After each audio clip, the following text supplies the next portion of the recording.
Mega Sim here for another news article. Yes, it's been a while, hasn't it? It's been a few extra days since we have had a news article. Hauling freight is the news article. The Appalachian Mountains, Clinchfield Railroad. We have got another news article on that. So take on the magnificent Appalachian Mountains with the Clinchfield Railroad coming soon to Train Sim World 2. We know that the Arosa line is coming out this week or next week. But the Clinchfield is the next Dovetail Games route that we are getting. So over the past weeks we have learned about the history of this spectacular route, the work that has gone into building the iconic EMD F7, and looked at the locomotives featured on the route. So today, with this interview, we're joined by Joe Burgess and Michael Alexander. You alright, guys? Yeah, well, good, yeah, good, thanks, yeah. No, I'm joking. They're from the development team, talking about how they made the scenarios for the historic Clinchfield Railroad. So, Michael and Joe, they are both assistant technical designers, focusing on gameplay, which is anything from scenarios, service timetables, and journeys, and the things that make the game a game. So how do you create a scenario? Well, Michael says a lot of planning is required and research how the railroad runs, what's plausible for us to design with the rolling stock or locomotives available, researching service patterns so they better understand what they're going to do in the gameplay. In general, they look for any sort of interesting features that come up so they could potentially involve that in the scenarios. And Joe says that trying to find the data on service patterns when the main coal duties are running was difficult. There were some days when the coal traffic would be busier than others, and trying to get that aspect down was complicated.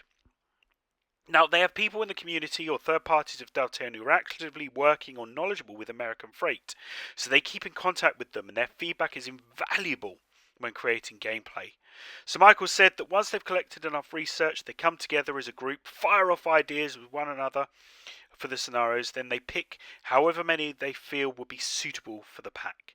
Then they get to the rail vehicles placed in, make sure the paths they take are all correct, and then that allows them to focus on the player. We start to look at things such as dialogue, player objectives, and the help tips that appear for tutorials, scenarios, and route introductions. Once they've got all the scenarios to a point where they work, they start looking at adding AI traffic and scenario-specific scenery, which is part of the polishing stage, finishing of a scenario. Now, how accurate to real life can they make a scenario? Well, Michael said for any route, it depends on how much data they get. The difference with this route and some of the other more modern route scenarios we created is Clinchfield is a historic freight route. It's more challenging to try and make it authentic as possible with the sparse data. And this is where the beta team and people in the community really help them, sharing as much information that they can. And that helps them to keep things as accurate as possible. Now, how does scenario building change when you're making freight gameplay? Well, Michael said passenger services are slightly easier, because they have a repetitive service pattern, whereas freight can change. You could have a train going down one of the branch lines, filling up at one of the loading facilities, and then going to get the coal cleaned and processed, maybe going straight from Elkhorn all the way to Dant. Getting those service patterns to coincide and work together is very different to passenger services. A lot of US freight, especially if you've got switching going on, all need to work together and communicate. And if one thing goes wrong, the whole railroad could potentially go wrong, and getting that balance can take time. So do you have to take into account things like adhesion when building scenarios? Well, actually, Joe said, when making this scenario, we don't change much, apart from working out how long a train should be and how much power it should have. And then they'll try and get that accurate anyway. So for the player, this is where it changes the most. Before they had adhesion physics, the train would just roll as if there were less physics acting on it. But now, if the rails are slippery, the route will slip. From a gameplay perspective, it's a fantastic thing to have. It adds to that extra level of realism and makes the scenario more challenging. So what do they both enjoy about this route? Most enjoy? Joe. His favourite thing about this route is the company. They're happy with their trains functioning, so they didn't wash them or anything. A lot of time you'll see them looking run down, but they operate perfectly and have this lovely character about them. And he's noticed a lot of the loaders weren't replaced, so they're just patched up. So if there's a problem, just put a bit of metal on it. So he enjoys that aspect. Michael, looking forward to seeing all the services getting played by everyone and the AI working well with the players. Seeing players going down the main section from Elkhorn to Dan and having a challenge going up the inclines, especially in winter and rainy weather. That's a good interview.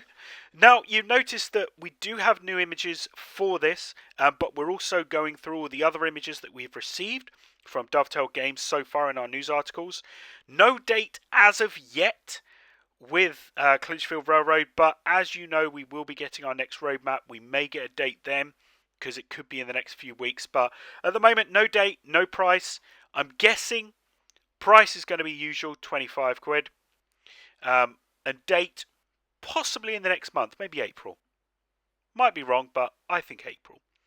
Thank you very much for watching. Don't forget to subscribe for more videos, not just news articles, but proper full gameplay on Train Sim World 2. We're not, skipping and, chopping up.